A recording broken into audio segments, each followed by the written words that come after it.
Welcome to the Dark Britain Files, where the stories that lurk in the shadows are brought into the light. Tonight's tale is one of deception, horror, and the chilling realization that evil often wears the most ordinary face.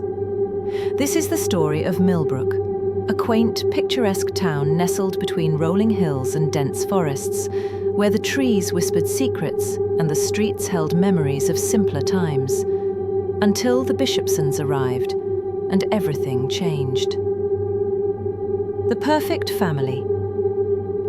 Millbrook was the kind of place where people left their doors unlocked, where children played freely until the streetlights flickered on, and where the annual Harvest Festival was the highlight of the year.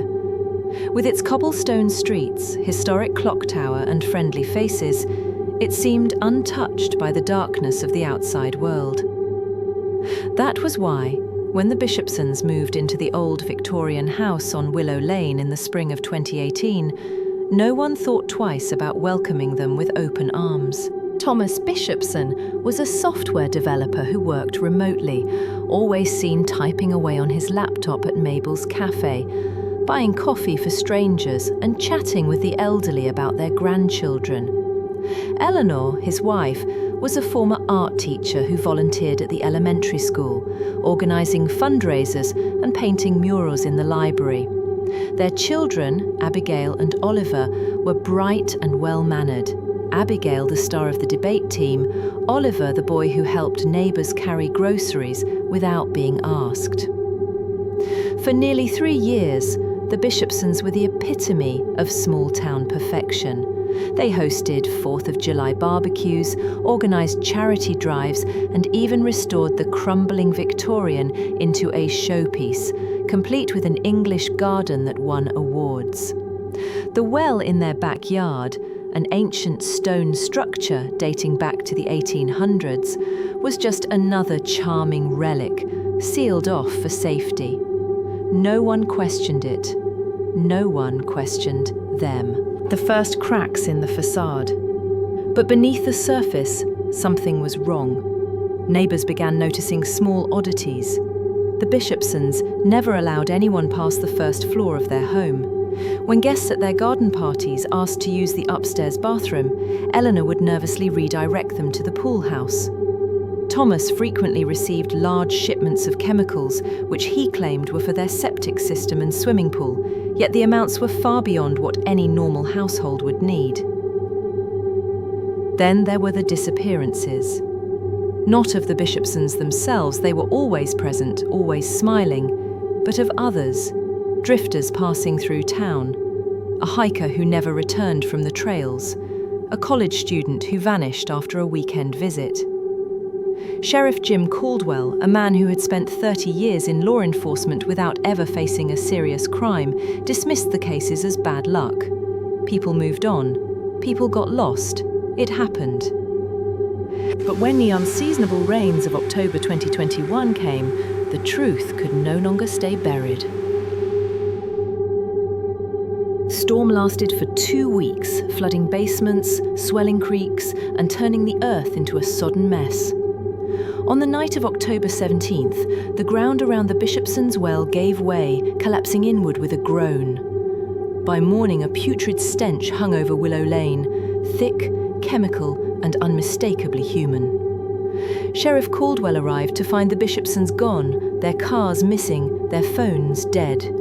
The well, now a gaping maw, revealed a horror beyond comprehension. Bodies. Not just 1 or 2, but 17. Maybe more. Some were skeletal, wrapped in plastic and submerged in chemical baths. Others were fresher, their faces still recognizable, beneath layers of preservative fluids. The cavern beneath the well had been converted into a macabre laboratory, complete with tubing, pumps, and journals documenting years of experimentation. The Bishopsons hadn't just been killing people, they had been preserving them, studying them. As the FBI descended upon Millbrook, the town's collective trust shattered. The Bishopsons had been loved, adored. How had no one seen the truth?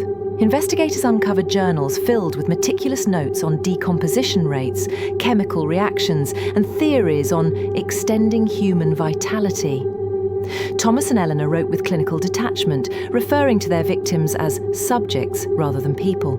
Even more disturbing were the entries from Abigail and Oliver, detailing their roles in selecting targets and assisting with the experiments.